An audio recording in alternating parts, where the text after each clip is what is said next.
which is the opposite of the world we live in today, which is bullshit and lies. Friends, welcome back to another episode here at The Growing Pro. If you're new to the channel, this is where we share our 20 plus years of experience throughout the entire entertainment industry, from audio, engineering, production, to video, modeling, acting, and photography, and video filmmaking, and documentary writing, and a lot more in between, I guess. But essentially, we started the channel that we wish we had 20 years ago, because it would have saved us, first off, a lot of money, and secondly, a lot of time. So if you're new to the channel, let me fill you in. What I've decided to do is walk away from all of our studio cameras, which have been Canon studio cameras for a very long time. Since the C100 Mark II, then we had a couple C200s, and I loved them. I had been holding off for the Canon C200 Mark II to today. I'm still waiting for Canon to release the C200 Mark II. I know the C70 is great, the C80 is great, the R5C is great, the C50 is going to be great. The C300 Mark III is really where my interest lies at this point. So I made an executive decision to walk away from that and to go back to where I started in film, which is Micro Four Thirds. I started my film journey, I call it, not necessarily because in the beginning it wasn't a career. I wasn't making any money doing it. I started on a GH4, G7, G85, and GX850, GX85, and a G9 Mark I. But then when the GH5 came out, I got it for a little while, jumped ship to full frame, went with the Canon EOS R, Sony A7 III, and then Canon C100 Mark II. And I just abandoned Micro Four Thirds, except for that little guy over there, which you can't really see because we are set at T0.95. But that little tiny little shadow back there, that black shadow, that is a Lumix GX850. But we've made plenty of videos on that. One of my all-time favorite cameras. I'll never let it go. So I wanted to revisit the GH5 mostly as a challenge to myself. Because, see, the work that we do is very specialized. I don't call myself a filmmaker. I do write and work documentary style film, but I am an addiction recovery and bodybuilding coach for 27 years. And a lot of the work that we do is definitely inappropriate for YouTube. Our main channel, which has over 4 million channel views, typically gets videos deleted every couple of weeks because we never know what we can or cannot put up. And a lot of the material, because it is addiction recovery based, is very open, honest, and transparent, which is the opposite of the world we live in today, which is bullshit and lies. Let's face it. Let's be real. Even on YouTube. Even within camera YouTubers. Smoke and mirrors. Oh, go buy this because they sent this to me for free, but I'm not being paid to say what I feel about it, but it just so happens that you should buy one too. Okay. So, this channel is not sponsored by anybody. A couple of our other channels are. Full disclosure. 2 of our other channels are sponsored. They have sponsorships and they have branding deals and so forth. And eventually I do hope that this channel does too. But it will be with the brands that I choose. For instance, SLR Magic. This is being shot on the 35mm T0.95 Cine 2 Hyper Prime. Sitting on our GH6 right there is the 23mm. 23mm or 25? Sitting on that, our gear table over there, is the 12mm. I love SLR Magic lenses. Love them. Absolutely love them to death. I would love to work with them, partner with them, get a branding deal worked with them. Absolutely. And I've been using them for a long time. So that's not selling out. That's a f***ing come up. Hook me up with SLR Magic, get me some free lenses. I will use the because they're awesome lenses, especially for the money. So we're revisiting the GH5. And then I keep shooting these videos in GH6, and if you haven't already caught it, go take a look at the video here. I picked up an S1 Mark I for photography, mainly for photography, because I do shoot professional headshot work and model portfolio updates. And I had been shooting with the EOS R for 6 years. Well, when it was released. I pre-ordered it, got it in like immediately. And I've been shooting with the EOS R very happily, by the way, mind you, happily. I love Canon colors. I do. That's why the C200 was such a great camera for us, for our needs, for our projects, for our work. I love the Canon C200. And if I can't ever get a Canon C200 Mark II, at this point, I'm getting a C300 Mark III. And that's going to be the next step up, the next reiteration as we move from the GH5, GH6, and then back to Canon. Because the S1 Mark I, I mean, the film formats and codecs and that thing are awesome. The color science is awesome. It's beautiful. But then again, the difference between the S1 and the GH6, that difference is very comparable to the difference between the GH6 and the GH5. And then the GH5 to my old GH4. There are differences. Skin tones, tonality. Obviously, the vlog, the nature of the vlog is very different. But every time I shoot a video with the GH5, and then I say to myself, yeah, I guess I've fulfilled my duties, my experience with the GH5. I see something in one of the videos, and I'm like, ooh, I think I could improve there. I think I could make that look a little better. I think I could tweak this, and let me see if I can get this. And there's just always something that I can still improve on. You know, I liken that to my career in bodybuilding. I've been bodybuilding since the age of 17, but I've been coaching since the age of 18 because I had a phenomenal mentor that threw me into the deep end, and I was the skinniest, scrawniest kid you could imagine with the worst genetics for bodybuilding. And I did 23 years bodybuilding naturally. Not that this channel discusses natural versus but I did 23 years naturally because he told me straight up, blast through your genetics. Learn yourself in every way. And it's the same with camera gear. Learn what this camera has to offer and then blast through it. Do even more. So I'm learning what the GH5 now has to offer in 2025, and I'm trying to go above and beyond that. Now, whether that has to do with pairing certain audio preamps, you know, you guys know I love my Beach Tech preamps if you're familiar with the channel. This is one of them. We have a few other ones, and we're going to do some comparisons. But today we're recording with the Panasonic XLR1 and the TC Helicon XL Go podcast mic. The GH5 still hasn't even... Let me rephrase that.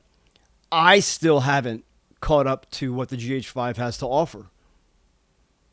And I've been using it nearly every day for the past few months, I guess, since I got it. And I still feel like there's so much that I have yet to do with it, learn with it. A lot of our client work, again, like I said, is not appropriate for YouTube. A lot of it is run and gun. A lot of it is me running with a camera in my hand, like my run and gun setup, the Sigma FP. I mean, this is my run and gun setup, and it's because it is as light as possible. It is as small, as tight, as compact, and as functional as possible. I can use Sigma batteries, running off an SD card. I am not using raw DNG. I'm using MOV files in 4K. Got a Portkeys PT5 Mark II on there, the tiniest, lightest monitor. And this thing is awesome. I have a tiny little audio arm that I hook up to here, and I use, if we do go tripod mounted, we hook up one of our preamps, and then we go through the preamps, XLR preamps. But run and gun, it's awesome. Love it. But even then, I'll share with you guys right now, the more I start to enjoy the S1, Remember, it's a Mark 1, not a Mark 2. But the more I start to enjoy the Mark 1, the more I'm thinking to myself, I love my Sigma FP, but maybe the S9 would be a nice complement to that, something else to try. And I just love trying new gear. I'm a huge Fujifilm shooter. I shoot just about every photo shoot with my XH1 in addition to my main camera. So the XH1 is my B cam usually. The S1 will now become my primary A photo cam. I still use my XT1. I still pull out my XT1 for every photo shoot for at least a couple shots. And I wait for that one shot that I see that I'm like, that's the one that I want to shoot with the XT1. And I still love my Fujifilm XT1. So as we continue to constantly upgrade our gear, because technology advances, AI is going crazy, YouTube channels are pushing everything to you. YouTubers are like, God, man, I got so much better since I got this, and I became a filmmaker because I got this and then this, and don't don't listen to it. Just watch it, take in the information, take it in, and process it, and then tell yourself, I don't need it, because you don't need it. I love watching rig videos. I do. I love watching everybody build out their rigs because it gives me different ideas.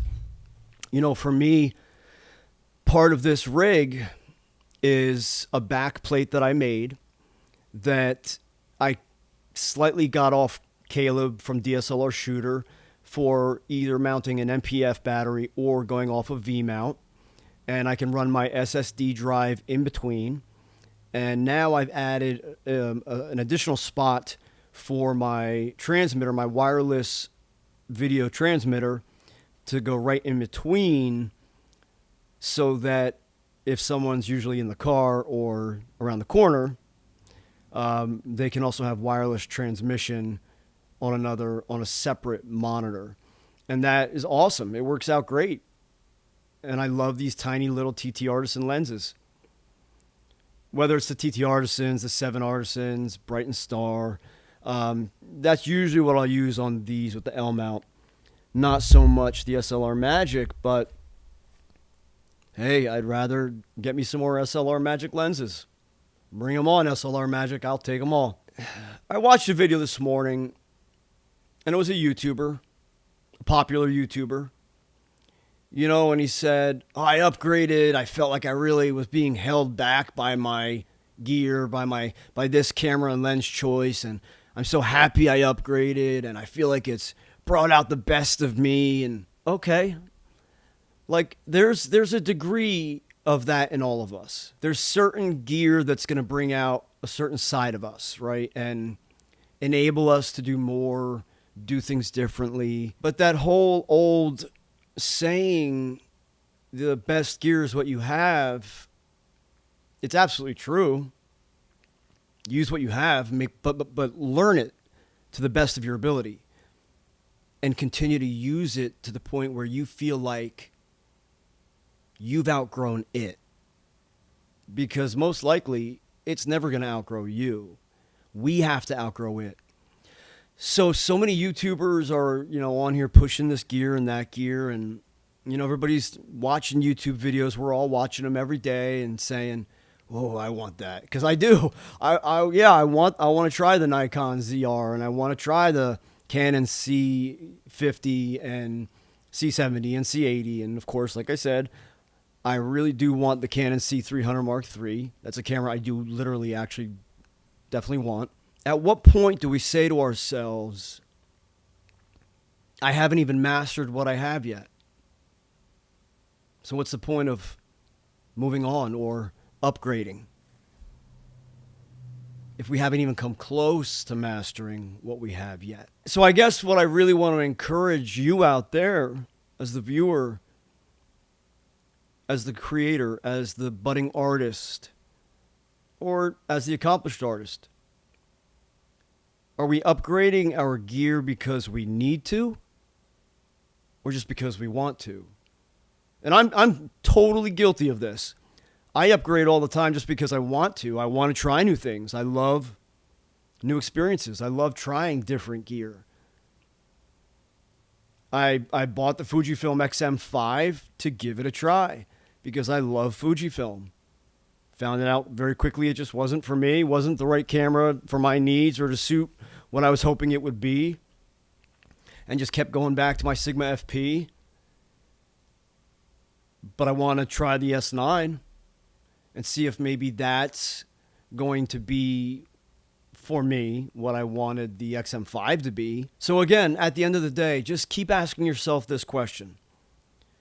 Am I upgrading my gear, or am I looking to upgrade my gear because I need to and I'm ready to? Or just because I'm being told to? Or enticed to? Encouraged to? Whatever you want to call it. But I can guarantee you, if you have a mirrorless camera from even the GH3 on, from like 2012, 13, whenever the GH3 came out, I guarantee you there's still so much more left in that piece of gear than you've even tapped into. Unless you're like fully an accomplished filmmaker, which then you're probably not watching a channel called The Growing Pro, right? You've got your own channel like Mark Bone. I love Mark Bone. I learn a lot from Mark Bone. He is someone that I enjoy watching, and I learn from what he has to offer. Another one is Cam Mackey. I just like Cam Mackey's videos. I like his presentation. I like what he puts together. I watch videos that I learn from. I may consume a lot of YouTube, but I only ever really watch with intent those of which I can actually learn something from. And that's very important to me. So friends, there's something I want you to think about. Is it time to upgrade your gear? Or is it just time to change your mentality? So get out there, go create something, push yourself to the limits, but even better, push your gear to the limits. All right, friends, catch you next video.